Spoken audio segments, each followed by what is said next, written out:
السلام الدراري. بالنسبة للفيديو ديال الفوليوم بروفايل كنت باغي نشرحو من البيسي، ولكن عندي مشكل غنشرحو اليوم غير من التليفون. المهم، اول حاجه خاص يكون عندك كونت ديال تريدين فيو، ومن الاحسن يكون قديم حيت غيكون عندك المؤشر ديال الفوليوم بروفايل فور فري، يعني فابور. سينو تقدر تخلص شي حاجه باش يكون عندك. غتدخل هاد البارتي هنايا، تكليكي هنا، غيطلع لك هنايا الا كان عندك كونت قديم غتلقى فليكسيبل فيكسد رينج فوليوم بروفايل، انت اللي كتحددو بحال هكا. هو كيتراسل راسو. نتوما في الاول ما يطلعش عندكم هكا، دخلوا للسيتينغ، غيطلع عندكم في الاول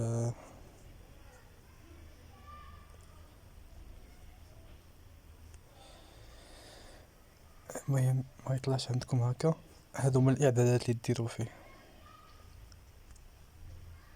تلقاو فوليوم بروفايل ستايل، هنايا ديروا 30 بليسمنت ليفت، اب فوليوم غتحيدوه، داون فوليوم غتحيدوه، فاليو اريا اب غتحيدوه، فاليو اريا داون غتحيدوها.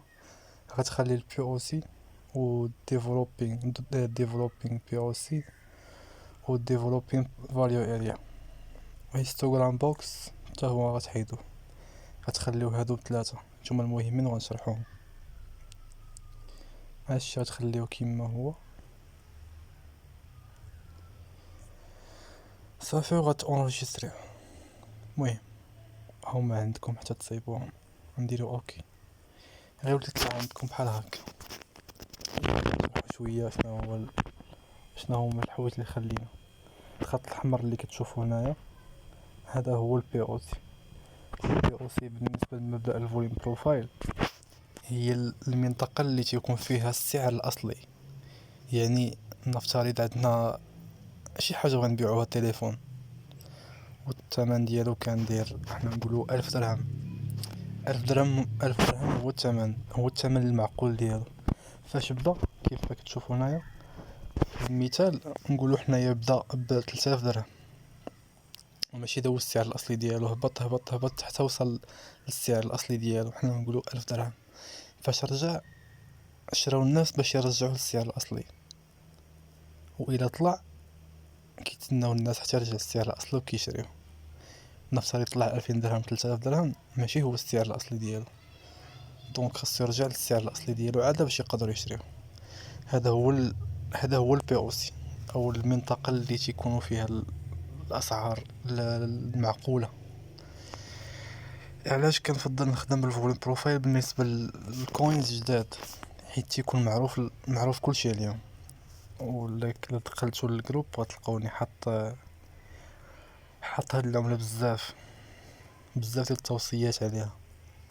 التوصيات كانوا في الواحد دولار واخر توصيه كانت هي هذه، كان الدخول من هنايا من 0.095، وكنت حاط الهدف في 1.5، والهدف الثاني في 1.8.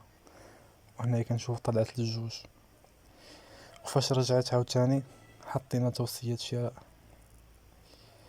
قلت هاد العملة راها للاستثمار، ونفس الشيء طلعت. دابا ملي شرحنا الفوليوم شرحنا البي او سي، غنشرحوا الفاليو اريا. شنو هي الفاليو اريا؟ الفاليو اريا هما كيف ما كتشوف هاد الخطوط هادو الزرقين. الفاليو اريا هي المنطقة اللي تيتم فيها 70% ديال التداولات، يعني السعر تيبقى يدبدب وسطهم. لكن كيفاش غنتريديو حنايا في هاد الفاليو اريا؟ الفاليو اريا ان فوا تيقيسها السعر، الا هبط تيقيسها، تقدر تدخل صفقة شراء. ولو يعكس عليك ويهبط راه غادي يرجع يدخل ليها ويقيس البي او سي. يعني الا هبط على الفاليو اريا كيقيس الفاليو اريا من تحت، هذه هي اللو فاليو اريا ولا الفاليو اريا من تحت، والهاي فاليو اريا هي الفاليو اريا من الفوق.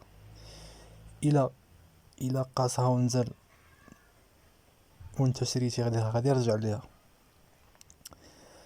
اولا الا نزل عليها غير شري بعينيك مغمضين حيت غيرجع يدخل ليها.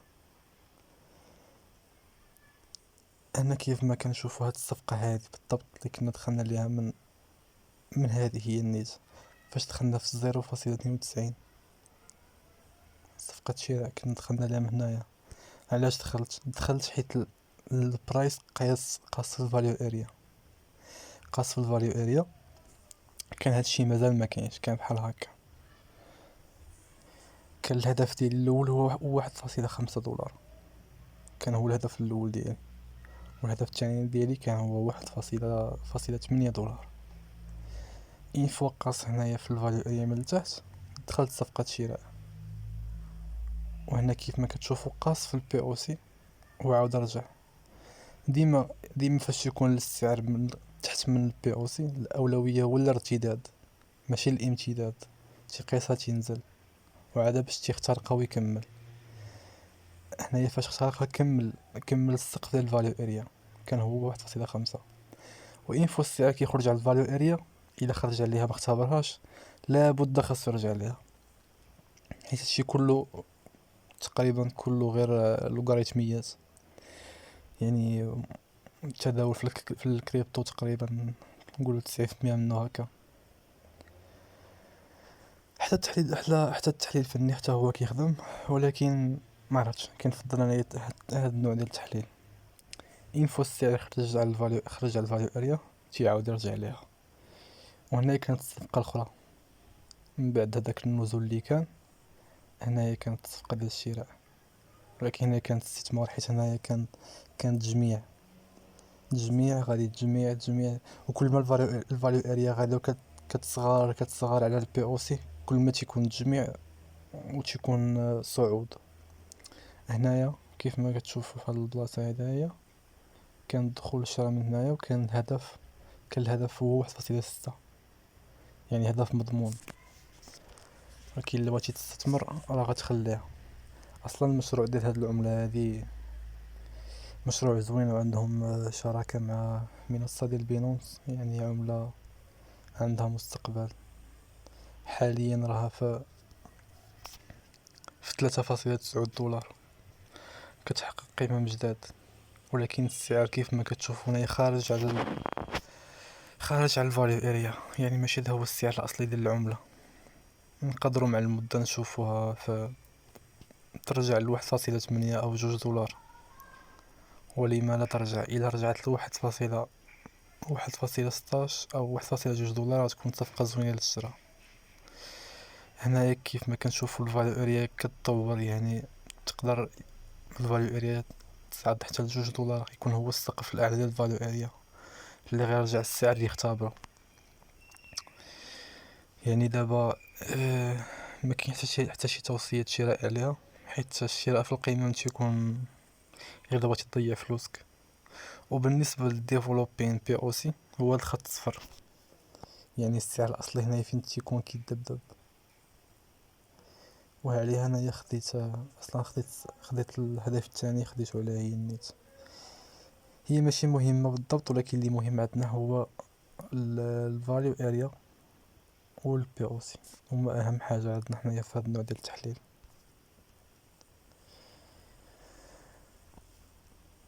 كيف ما حددنا هنايا الفوليوم بروفايل، يعني تقدر تسكالبي بهذا الفوليوم بروفايل في اي فريم. ودابا غنجربوه،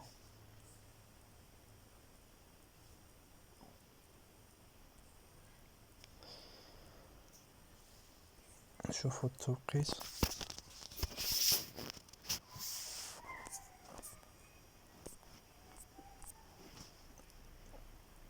نديرو 15 دقيقة.